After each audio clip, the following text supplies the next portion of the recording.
Estaban atrapados en un ciclo, teniendo la misma peli sobre los platos sucios una y otra vez. Pero el verdadero problema no eran los platos. Era un secreto que ella había guardado desde que era niña.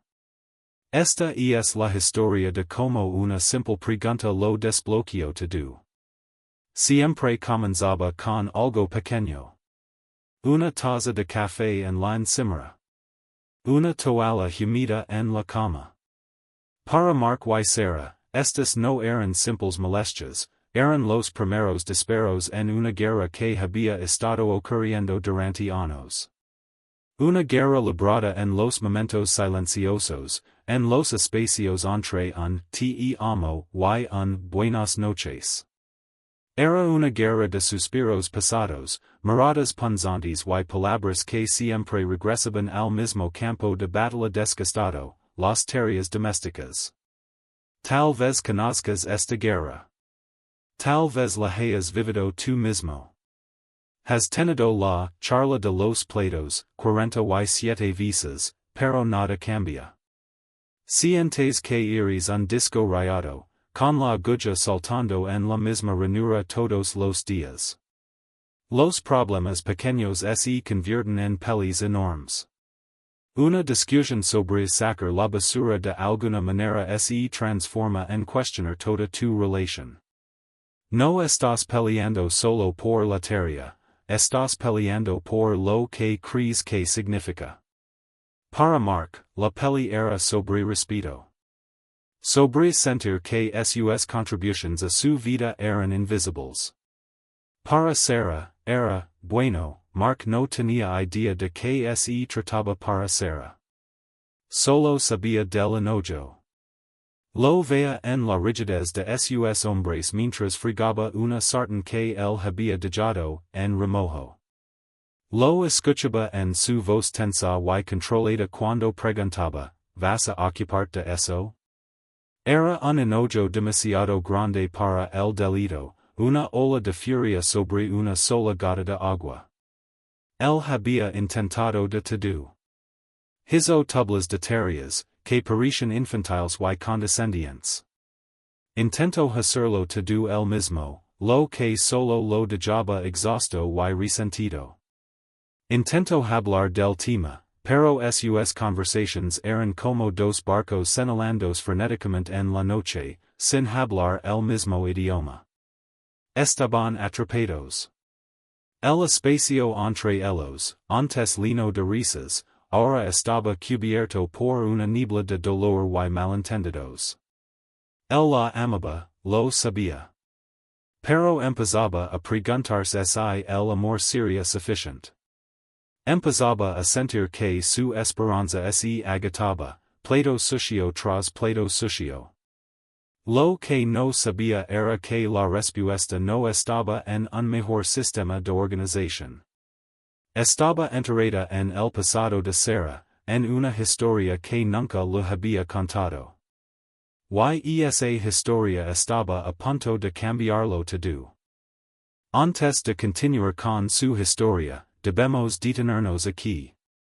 Porque necesitamos aclarar una verdad fundamental, una que los terapeutas ven todos los días. Pelis como estas, las que ocurren una y otra vez y parecen imposibles de resolver, casi nunca se tratan de lo que parecen. El conflicto es un iceberg.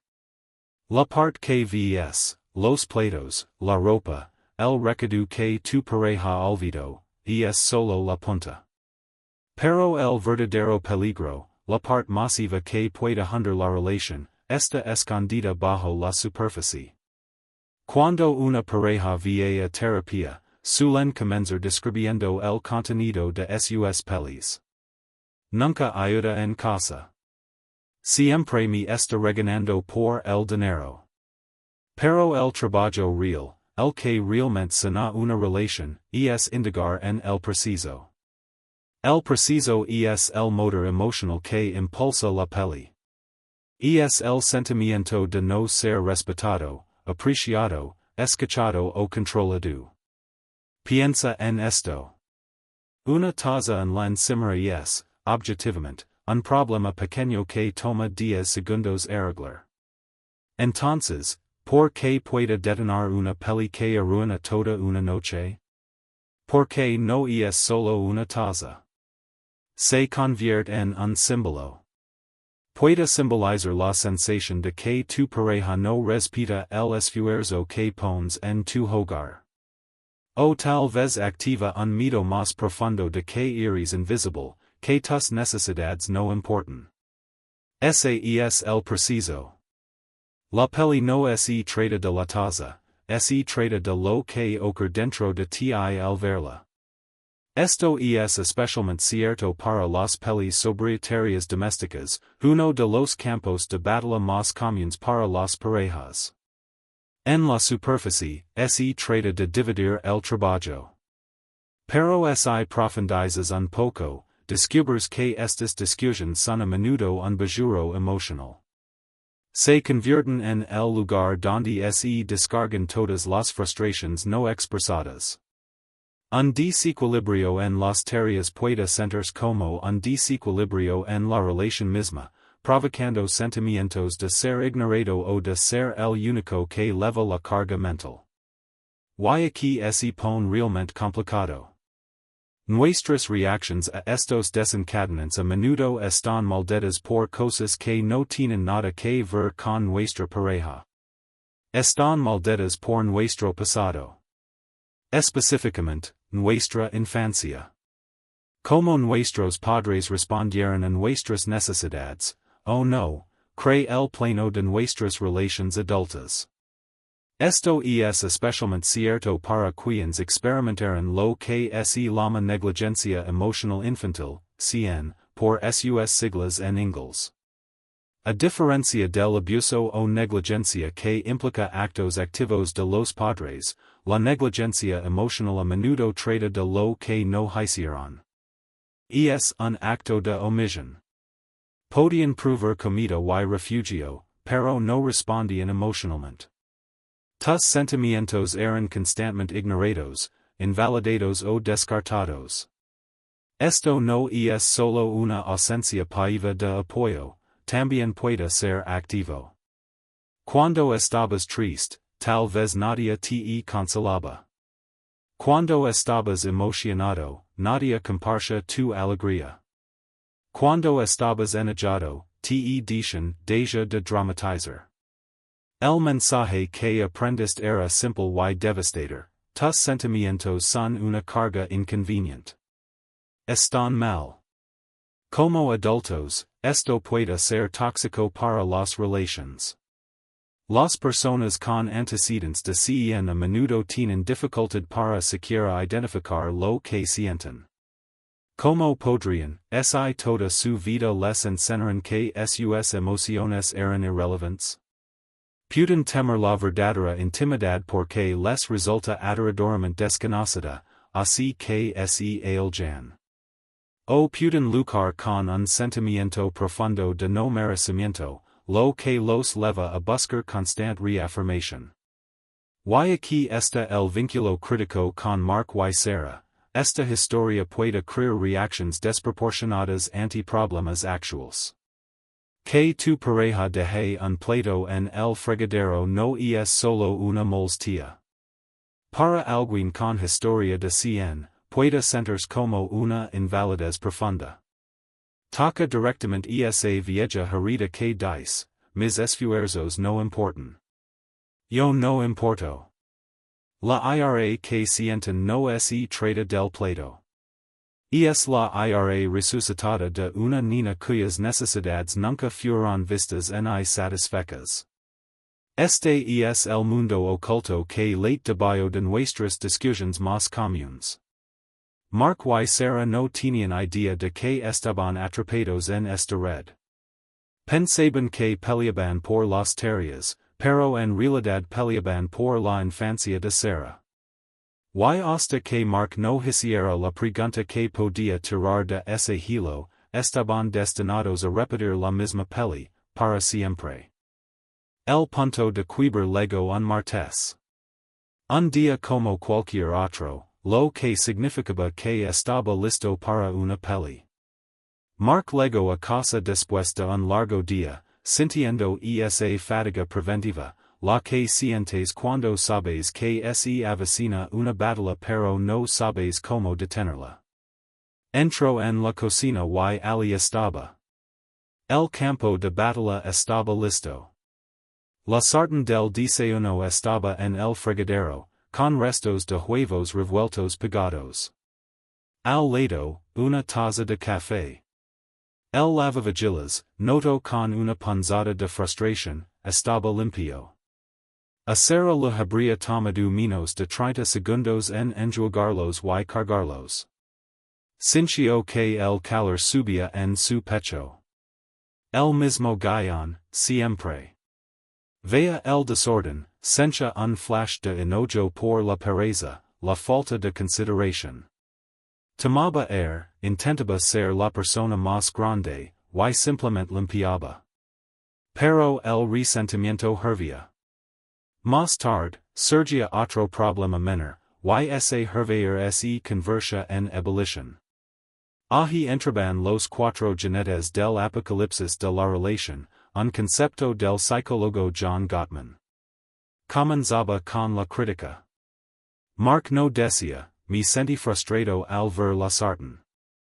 Lanzaba un ataque personal, ¿por qué eres tan perezosa?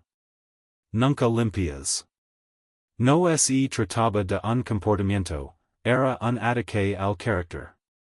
La respuesta de Sara siempre era inmediata y igual de destructiva, la defensa. No escuchaba su frustración. Solo escuchaba el ataque y levantaba sus escudos. No soy perezosa. Tuve llamadas consecutivas todo el día. No es mi culpa que estés obsesionado con que todo sea perfecto. La defensa es solo una forma elegante de culpar a la pareja, y hace imposible resolver nada. De ahí, un corto viaje al más tóxico de los jinetes, el destino. Ahí se ponía feo. Sarcasmo, ojos en blanco, insultos. Ah, claro, tus llamadas eran tan importantes que no podías enjuagar una sartén. Por favor. El destino es veneno. Se alimenta de pensamientos negativos que has dejado crecer y es como decirle a tu pareja que te provoca asco. Finalmente, llegaba el último jinete, el muro. Abrumada por el destino, uno de ellos, generalmente Sara, simplemente se cerraba. Se giraba, miraba el teléfono o salía de la habitación, dejando a Mark gritar a una puerta vacía. Muro no es calmarse, es un retiro total que hace sentir al otro abandonado y no escuchado, lo que solo los hace perseguir más fuerte. Crítica, defensa, destino, muro. Ese era su bail. Cada maldita vez. La peli terminaba por pura agotamiento, no por resolución, y la ira quedaba flotando, esperando el próximo plato sucio para detonar todo de nuevo. Pero ese martes, algo cambió en Mark. Mirando la sartén, sintió la ira habitual, pero debajo, una ola de tristeza pura. Miró la hermosa cocina que habían diseñado juntos, las fotos sonrientes en el refrigerador, la vida que habían construido cuidadosamente. Se dio cuenta de que lo estaba perdiendo todo. No por una gran traición, sino por una estúpida sartén grasienta. Esa noche, no empezó la peli. Limpió la sartén y la guardó. Preparó la cena. Comieron en un silencio pesado y tenso. Sara estaba cautelosa, esperando que cayera la acusación que nunca llegó.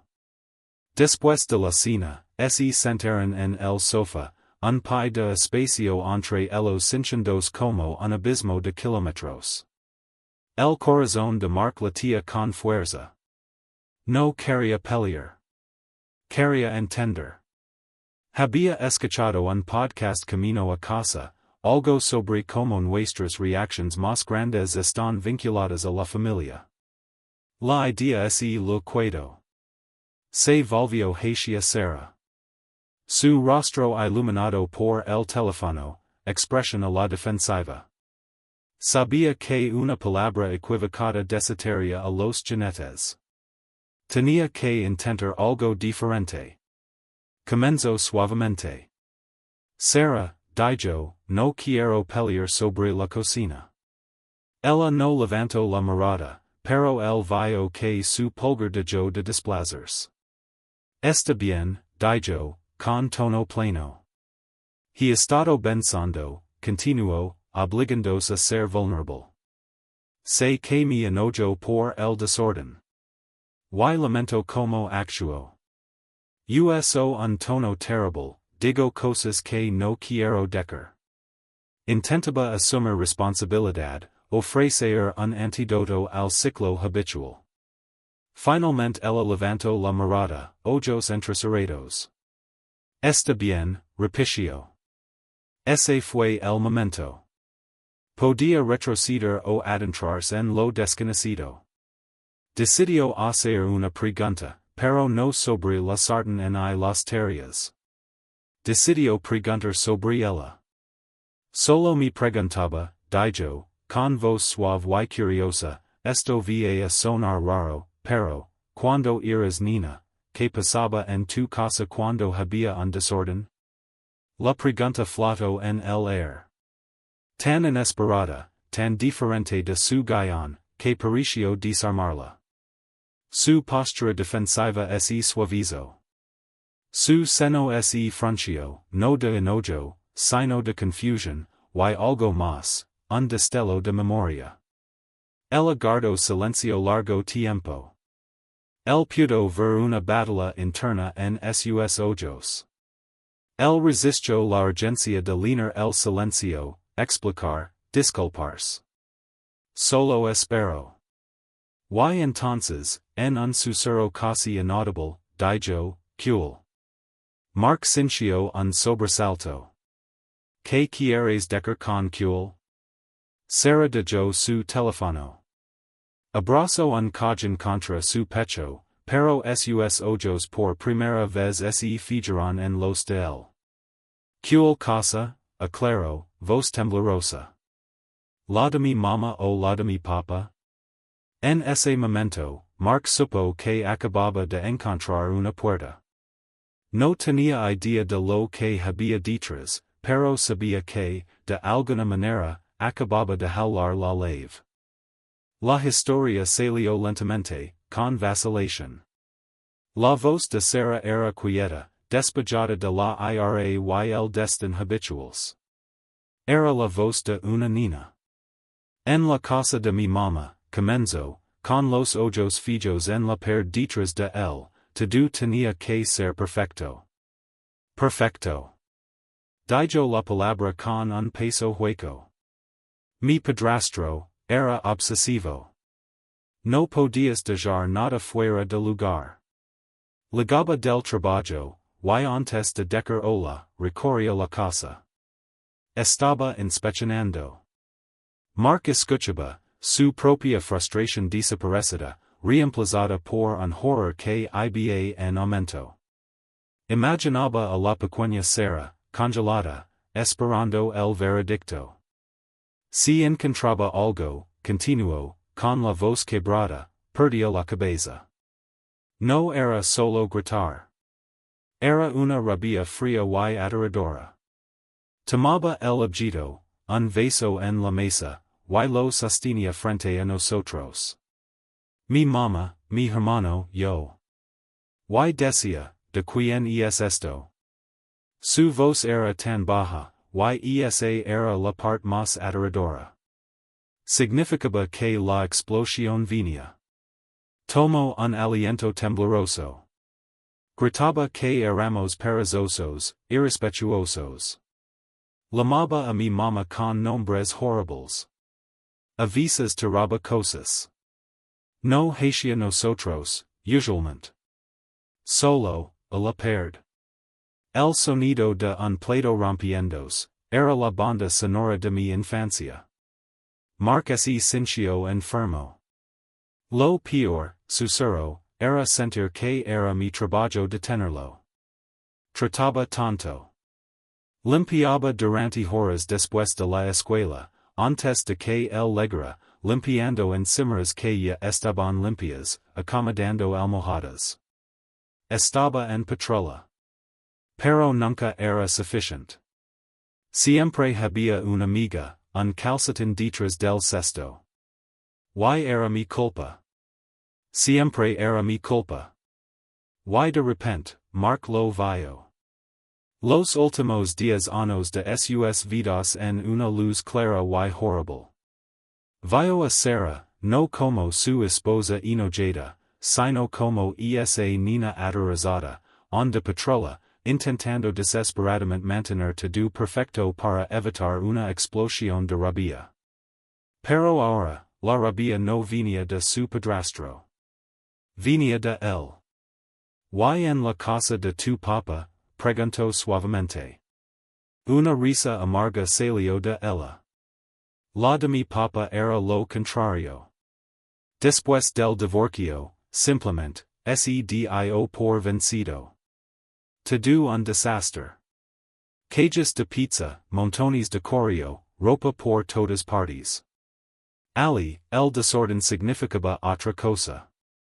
Significaba que a nadie lo importabas. Significaba que estabas solo. Finalmente lo miró, ojos llenos de lágrimas. Así que cuando vio una sartén que dejaste en el fregadero, dijo, voz gruesa, no solo vio una sartén, Mark. Una parte de mi cerebro, la niña, vi el inicio de la explosión. Vi la cara de mi padrastro. Vi mi fracaso por ser perfecta. Y otra parte de mí, la de la casa de mi papá, vi la prueba de que no importo. Que no te importa. Se siente como negligencia. Se siente como si dijeras que soy invisible. Todo estaba ali. La ira desproporcionada. Su cierre inmediato cuando la situación escalaba, no estaba serendos para ser cruel. Era una niña aterrorizada yendo de un monstruo. Su enojo no era un ataque, era un mecanismo de defensa, forjado en dos hogares rotos. Su infancia le había enseñado que la intimidad conduce a la rabia o al abandono. Una ola de culpa invadió a Mark. Durante años, él había empeorado las cosas. Sus críticas, su enojo, había estado echando gasolina a un fuego que ni siquiera sabía que existía. Se había convertido en su padrastro, retraumatizándola con cada peli sobre un plato sucio, confirmando su miedo más profundo, que era un fracaso que merecía ser gradada. La solución no era un nuevo cuadro de tareas. El camino a la solución era sanar. Se trataba de hacer de su hogar un refugio seguro de las tormentas de su pasado, no una recreación de ellas. Ese fue el giro. La verdadera razón por la que estaba enojada no tenía nada que ver con que él fuera un desordenado y todo que ver con su lucha por sobrevivir a su propia historia. La solución no era que él lo exigiera superarlo, sino que finalmente lo entendiera. Se acercó a ella en el sofá y, esta vez, cuando extendió la mano, ella se inclinó. Esa noche fue el fin de la guerra. No el fin de todos los conflictos, pero sí el fin de ese conflicto, el que había estado destruyendo lentamente su matrimonio. La revelación del pasado de Sarah no resolvió mágicamente todo, pero cambió por completo la forma en que se veían el uno al otro. Fue el comienzo del verdadero trabajo. En los días y semanas siguientes, el cambio fue real. Una mañana, Mark se retrasó y dejó su tazón del desayuno en la encimera. Antes, él habría sentido un pico de culpa y ella habría sentido un estallido de ira. Él habría legado a casa y encontrado un silencio tenso y un tazón frotado con furia. En cambio, cuando llegó a casa, el tazón estaba en el lavavajillas y había una nota en la encimera. Hola, six que llegabas tarde. No te preocupes, yo me encargo. Espero que hayas tenido un buen día. Con amor, S. Era algo tan simple, pero es esencia monumental. Porque ella había compartido su historia, y porque él realmente la había escuchado, el tazón volvió a ser solo un tazón. Ya no era un símbolo de desastre inminente ni prueba de su invisibilidad. La comprensión de Mark había desactivado la bomba. Por su parte, Mark se volvió más consciente. No caminando sobre cascaras de huevo, sino con atención plena. Comenzó a limpiar después de sí mismo, no por miedo, sino por un deseo profundo de hacerla sentir segura. Se convirtió en un acto de cuidado, no en una tarea. Cada vez que lavaba un plato, lo estaba diciendo activamente, ¿estás segura aquí? Te veo. Soy tu compañero y te ayudaré a lavar esta carga. Su comunicación se transformó. Sara podía decir, hoy, cuando la ropa se acumula, me siento muy abrumada y ansiosa. Me recuerda cosas del pasado. ¿Podríamos hacerlo juntos esta noche? Era una solicitud, no una acusación. Y Mark, entendiendo ahora las cosas del pasado, podía responder con empatía en lugar de defensiva, claro. Lamento que te haga sentir ansiosa. Hagámoslo juntos. Estoy contigo. Aprendieron a tratar los momentos de conflicto no como batallas, sino como misterios a resolver juntos. Con el apoyo de Mark, Sara comenzó a ver un terapeuta para trabajar las heridas profundas de su infancia. Fue difícil. Tuvo que aprender incluso a identificar sus propios sentimientos, algo que le habían enseñado a suprimir toda su vida. Tuvo que aprender a confiar en que era seguro ser vulnerable. Mark se convirtió en su mayor aliado, celebrando sus avances y acompañándola en los momentos difíciles. La conversación fue la llave que abrió la puerta, pero la terapia fue el largo recorrido por el pasillo. Su relación encontró una nueva profundidad, una intimidad que nunca habían tenido. El espacio entre ellos, antes lleno de tensión, ahora estaba lleno de trabajo en equipo. Un año después, estaban cocinando la cena. Sonaba música, se reían, y la cocina era un caos feliz, harina en la encimera, cascaras de vegetales junto al fregadero. En medio de todo, Sara se detuvo, miró el desorden y luego miró a Mark. Él vio su expresión y sintió un fantasma del antiguo miedo. Comenzó a decir, yo limpio. Pero ella lo interrumpió, con una enorme y genuina sonrisa en el rostro. No es hermoso, dijo. Él miró el caos alrededor. Pero también vio a su esposa, relajada y feliz en medio de él. Vio un hogar lleno de vida y amor, no de miedo. Los fantasmas habían sido silenciados, no por la limpieza perfecta, sino por un amor resistente. Sí, dijo él, sonriendo de vuelta. Realmente lo es. La historia de Mark y Sara trata de mucho más que platos. Es un recordatorio poderoso de que por lo que peleamos a menudo es solo un símbolo de necesidades y miedos más profundos. Su avance surgió de un momento de curiosidad genuina y vulnerable. Surgió de una persona que tuvo el valor de preguntar y de otra que tuvo el valor de responder. Muchos de nosotros estamos atrapados en los mismos ciclos, sintiéndonos desesperanzados. Pero, ¿y el verdadero problema no es el problema? ¿Y la clave está en mirar bajo la superficie? Piensa en las pelis recurrentes en tu propia vida. ¿Cuál es tu pleito sucio? ¿Dinero? ¿Tiempo en el teléfono? ¿Los suegros? Ahora preguntate, ¿de qué se trata realmente esa discusión? Cuando sientes ese destello de ira, ¿qué sentimiento hay debajo? ¿Te sientes irrespetado? ¿Inútil? ¿Controlado? ¿Inseguro? ¿Invisible? La próxima vez que sientas que surge un conflicto, intenta respirar y ser curioso. En lugar de lanzar la crítica, intenta hacer una pregunta, esto parece ser importante para ti.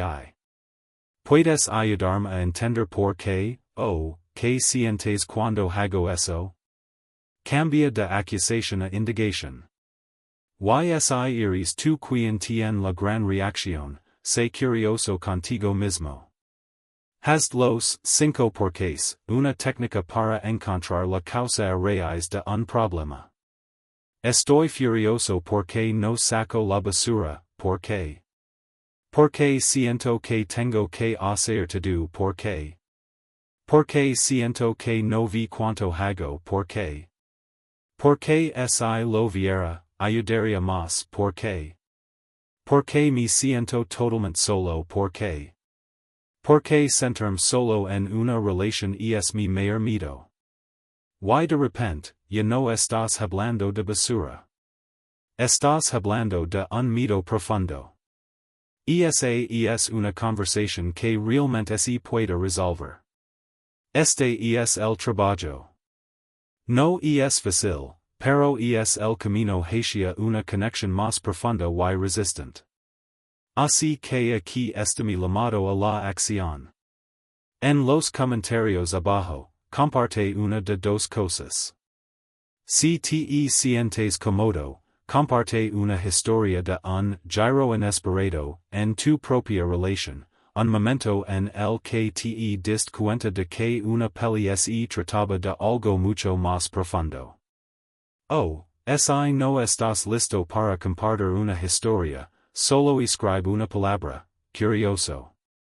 Es un compromiso. Un compromiso para dejar de pelear por los pleitos y empezar a ser curioso sobre el corazón. Porque, como descubrieron Mark y Sarah, la curiosidad es el primer paso hacia la sanación. Y sanar es el primer paso para volver a casa el uno con el otro. Si quieres, puedo unir toda tu historia completa en español en un solo documento fluido listo para publicación, para que no tengas que juntar las sections.